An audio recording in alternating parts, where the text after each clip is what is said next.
Have you ever really thought about what keeps a place secure? I mean, beyond just the lock on the front door. Right. It's a whole field, really, protecting everything from, say, an office building to a really sensitive data center. It's way more complex than most of us probably realize. Definitely.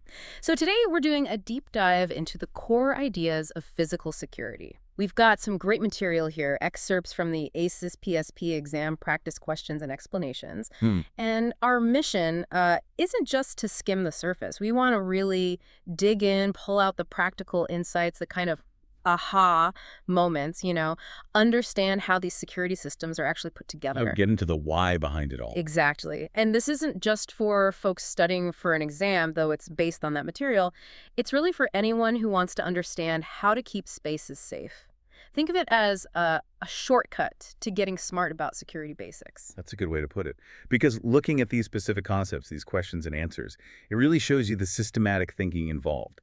It's not just throwing up a fence, it's a layered approach. Right, moving past the simple stuff. Exactly. Thinking more like a security pro. Okay, and just quickly, that source material mentions the ASIS-PSP exam itself involves 125 scored questions, 15 unscored, takes about 2.5 hours. Need a 650 to pass. Standardized test stuff. Right. Yeah.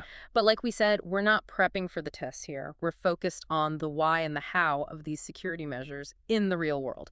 So let's start building that picture. Where do we begin? Well, you almost always start at the edge, the perimeter. Makes sense. Mhm. The first line of defense. So let's talk about perimeter security systems. What's their main job, strategically speaking, and what are the trade-offs you have to think about? Okay, so the core purpose, it's really about three things. Detect, deter, and delay. That's the mantra.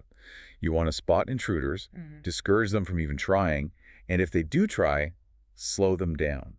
Give yourself time to respond before they reach anything critical. Detect, deter, delay. Got it. And the trade-offs. Well, think about a big, solid wall. Great deterrent, maybe delays someone, but once they're climbing it, does it block your view? Does it give them cover? Ah, okay. So you need detection, too, like sensors or cameras. Exactly. You need that balance. Maybe sensors buried in the ground, maybe smart cameras that analyze movement. It depends on the specific place and the threats you expect. It's about layering those functions: detect, deter, delay effectively. So it's not just the parts, but how they work together against specific ways someone might try to get in, and making sure you get that early warning. Precisely. Early warning and time to react. That's key. Okay, let's zoom in a bit. A really common problem at entry points is tailgating, right? Someone just kind of slips in behind an authorized person. Yep. Happens all the time. Human nature, politeness, sometimes just not paying attention. So what's the best, engineering solution to stop that specific thing, and what makes it tricky to implement? Well, the classic and probably most effective solution is a man-trap system, sometimes called a security vestibule. Like an airlock. Kind of, yeah. It's two doors, and they're interlocked. So door one opens, you step in. It has to close completely before door two will open into the secure area. Ah, so only one person can go through at a time. Physically stops the tailgater. Exactly. It enforces single entry. Now, the tricky part, simply somewhere busy, throughput.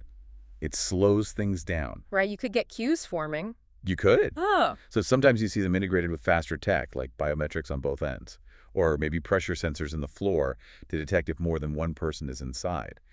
Makes it super effective, but adds complexity and cost, of course. So it's a smart design, but you have to think about how it impacts the flow of people, almost forcing good behavior through architecture. Pretty much. Engineering compliance. Okay, let's pull back out to the bigger picture.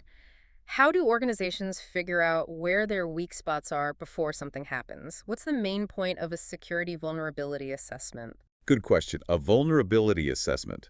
It's way more than just ticking boxes on a checklist. It's a really systematic look at everything: physical barriers, technology, procedures, the whole lot, specifically looking for gaps or weaknesses that someone could exploit. So finding the holes. Finding the holes, yeah. But the key insight, I think, is that it's not a one-and-done thing. Security threats change, technology changes, even your own building layout or staff might change. So the real goal is to make this a continuous process.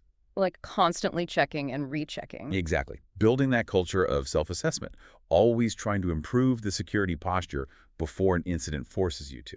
It's proactive defense. A constant improvement cycle. Got it. Makes sense. It's essential. Now, this next idea I find really cool, using the design of the environment itself as a security tool. What's the term for using things like natural surveillance, clear boundaries, and something called territorial reinforcement? Ah, you're talking about CPTED, crime prevention through environmental design. CPTED. Yeah, it's a fascinating field. It uses architecture, landscaping, lighting, signage, the whole environment to subtly influence behavior, both for people who belong there and potential wrongdoers. So, like, making it obvious who belongs and who doesn't. That's part of it, yeah. Yeah. Natural surveillance means designing spaces so people can easily see what's going on. Low hedges instead of high walls, good lighting. Access control means clearly defined entrances and exits. And territorial reinforcement, what's that about? That taps into psychology. It's about creating a sense of ownership and care. Think about a well-kept front yard versus a neglected one. Okay. Or clear signage, maybe community art, fences that define boundaries. It subtly signals this space is watched, it's cared for, people here notice things. It makes potential offenders feel more visible, more exposed, and less comfortable trying something. Wow. So it's not just physical barriers, it's using psychology and design to make a place feel safer and less attractive to crime.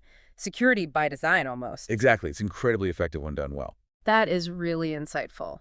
Okay, shifting gears slightly, security isn't just about keeping bad guys out, right? Sometimes it's about letting good guys out safely, like in a fire. Absolutely critical. So what's the number one thing needed for effective egress control during an emergency? It's a bit of a paradox, isn't it? Yeah. We build all these controls to restrict movement, but in an emergency, we need people to move freely and quickly out. Right. The single most critical component is clearly marked evacuation routes. Seems simple, but it's vital. That means unambiguous signs, emergency lighting that works even if the power fails, and pathways that are kept clear and lead directly to safe exits. So people don't have to think, they just follow the sign. Exactly. In a panic situation, confusion is deadly. Clear, well-lit routes reduce panic, prevent jams at exits, and just make the whole evacuation faster and safer. You have to design for that potential chaos. Designing for chaos, I like that. It really shows how security has to cover all angles, including getting people out safely. It's a holistic view, yeah. Okay, let's talk tech again. Video surveillance. We see cameras everywhere, but what's the big advantage of linking those cameras up with motion detection? How does that change things for the security team? That integration is a huge force multiplier, instead of someone having to stare at dozens of screens hoping to spot something. Which sounds impossible, frankly. It pretty much is for long periods. But when you add motion detection, the system becomes active, not passive. It can automatically flag video feeds or send alerts to security personnel the moment motion is detected in a specific area, especially restricted zones. So it directs their attention right where it's needed. Precisely. It dramatically cuts down response times because they're alerted instantly to potential issues rather than maybe finding it later on review or missing it entirely. It makes the whole surveillance operation much more efficient and effective. Turns passive eyes into active alarms. That makes a massive difference. Less wasted effort, faster response. Huge difference. Okay, but security isn't all tech and concrete, right? What about the human side, the rules and processes?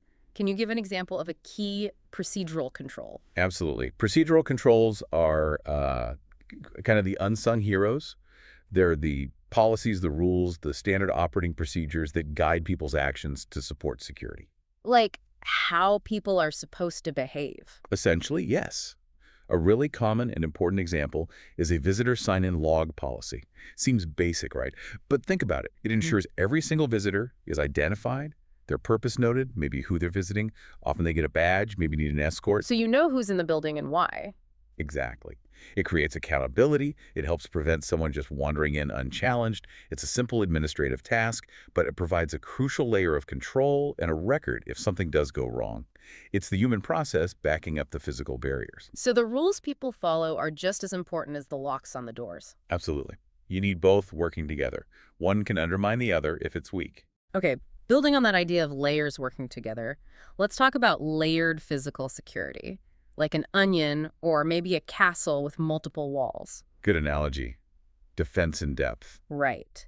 So in that model, where do the really sensitive things go, like the main computer server room or maybe a vault? Which layer is that? That would be the core area. It's the innermost layer in that onion or castle model. The bullseye. Exactly. That's where you keep your most critical assets, the data center, the command hub, the safe with the secret formula, whatever it is.